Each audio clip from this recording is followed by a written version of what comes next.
Reviewing beneficiary designations on registered accounts is a simple task that results in high value to our clients.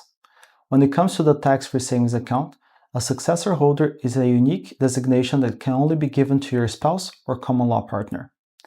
If you have a spouse, you effectively have two ways to pass along your TFSA upon death. You can name them as a beneficiary, or you can name them as a successor holder. Both options allow the value of the TFSA to go to your spouse, but the experience is quite different. If your spouse is listed as a beneficiary, your TFSA is wound up upon your death. The assets are paid out to your spouse tax-free, but the tax-free status of the account itself does not automatically continue.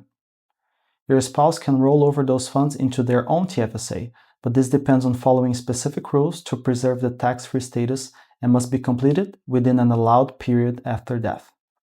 It works, but introduces a few moving parts at a time when simplicity really matters. Now compare that to naming your spouse as a successor holder. With this designation, your TFSA continues without interruption. Ownership simply shifts to your spouse, and the account keeps its tax-free status the entire time. In practical terms, nothing really changes other than the name on the account. There is no need to collapse the plan, no requirement for new contribution room, and no administrative reset. That's why successor holder is the more seamless option for spouses, as it keeps things intact and avoids unnecessary complexity.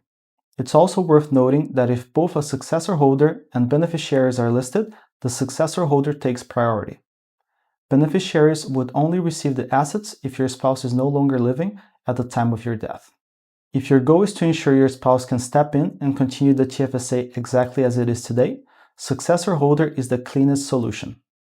If your intention is to pass the account to children, other family members, or charities, then the beneficiary designation is the correct option.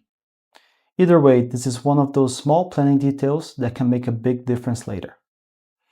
If you like this video, you can discover more videos in the Greenard Exchange section of our website.